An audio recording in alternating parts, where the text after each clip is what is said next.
Hey guys, Lord Naren White here, the Holy Ghost, the one true God, back with you with the next video in my series reading Oliver Twist by Charles Dickens.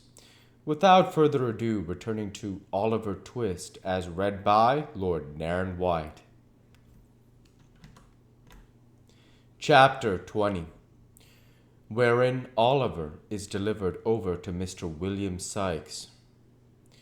When Oliver awoke in the morning, he was a good deal surprised to find that a new pair of shoes, with strong, thick soles, had been placed at his bedside, and that his old shoes had been removed.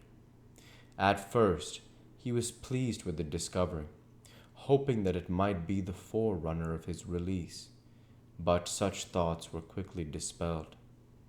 On his sitting down to breakfast along with the Jew, who told him, in a tone and manner which increased his alarm, that he was to be taken to the residence of Bill Sykes that night. To stop there, sir?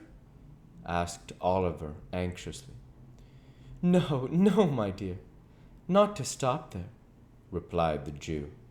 We shouldn't like to lose you. Don't be afraid, Oliver.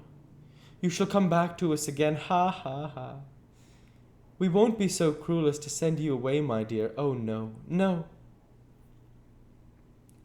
The old man, who was stooping over the fire toasting a piece of bread, looked around as he bantered Oliver thus, and chuckled as if to show that he knew he would still be very glad to get away if he could. I suppose, said the Jew, fixing his eyes on Oliver, you know what you're going to Bill's for, eh, my dear? Oliver colored involuntarily to find that the old thief had been reading his thoughts, but boldly said, yes, he did want to know. What do you think? Inquired Fagin, parrying the question. Indeed, I don't know, sir, replied Oliver. Bah, said the Jew, turning away with a then disappointed countenance from a close perusal of the boy's face. Wait till Bill tells you, then. The Jew seemed very much vexed by Oliver's not expressing any greater curiosity on the subject. But the truth is that, although Oliver felt very anxious, he was too much confused by the earnest cunning of Fagin's looks and his own speculations to make any further inquiries just then.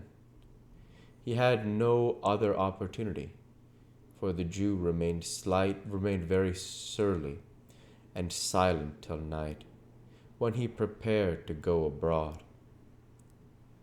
You may burn a candle, said the Jew, putting one upon the table. And here's a book for you to read till they come to fetch you. Good night. Good night, replied Oliver, softly.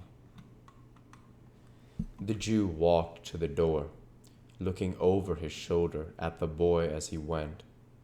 Suddenly stopping, he called him by his name. Oliver looked up. The Jew, pointing to the candle, motioned him to light it.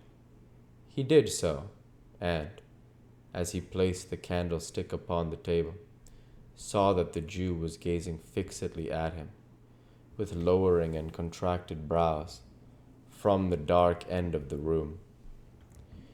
Take heed, Oliver, take heed, said the old man, shaking his right hand before him in a warning manner.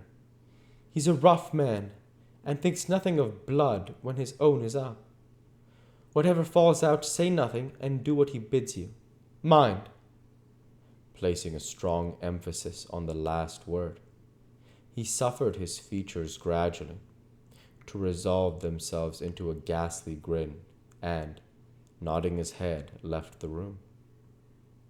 Oliver leaned his head upon his when the old man disappeared, and pondered, with a trembling heart, on the words he had just heard. The more he thought of the Jew's admonition, the more he was at a loss to divine its real purpose and meaning. He could think of no bad object to be attained by sending him to Sykes, which would not be equally well answered by his remaining with Fagin, and, after meditating for a long time, concluded that he had been selected to perform some ordinary menial offices for the housebreaker, until another boy, better suited for his purpose, could be engaged.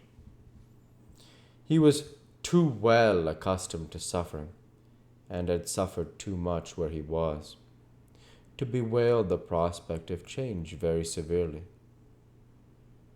He remained lost in thought for some minutes, and then, with a heavy sigh, snuffed the candle, and taking up the book which the Jew had left with him, began to read. He turned over the leaves, carelessly at first, but lighting on a passage which attracted his attention, he soon became intent upon the volume. It was a history of the lives and trials of great criminals, and the pages were soiled and thumbed with use. Here he read of dreadful crimes that made the blood run cold, of secret murders that had been committed by the lonely wayside, of bodies hidden from the eye of man in deep pits and wells, which would not keep them down, deep as they were, but had yielded them up at last, after many years, and so maddened the murderers with the sight, that in their horror they had confessed their guilt, and yelled for the gibbet to end their agony. Here, too, he read of men who, lying in their beds at dead of night, had been tempted, so they said, and led on, by their own bad thoughts, to such dreadful bloodshed, as if it made the flesh creep and the limbs quail to think of. The terrible descriptions were so real and vivid that the sallow pages seemed to turn red with gore, and the words upon them to be sounded in his ears as if they were whispered, in hollow murmurs, by the spirits of the dead. In a paroxysm of fear, the boy closed the book and thrust it from him. Then, falling upon his knees, he prayed heaven to spare him from such deeds, and rather to will that he should die at once, than be reserved for crimes so fearful and appalling. By degrees he grew more calm, and besought in a low and broken voice that he might be rescued from his present dangers, and that, if any aid were to be raised up for a poor outcast boy, who had never known the love of friends or kindred, it might come to him now when, desolate and deserted, he stood alone in the midst of wickedness and guilt. He had concluded his prayer, but still remained with his head buried in his hands, when a rustling noise aroused him. "What's that?" he cried, starting up, and catching sight of a figure standing by the door. "Who's there?" "Me, only me," replied a tremulous voice. Oliver raised the candle above his head and looked towards the door. It was Nancy. "Put down the light," said the girl, turning away her head. "It hurts my eyes." Oliver saw that she was very pale, and gently inquired if she were ill. The girl threw herself into a chair, with her back towards him, and wrung her hands, but made no reply. "God forgive me," she cried after a while. "I never thought of this." "Has anything happened?" asked Oliver. "Can I help you? I will if I can. I will indeed." We'll go ahead and stop there for this week.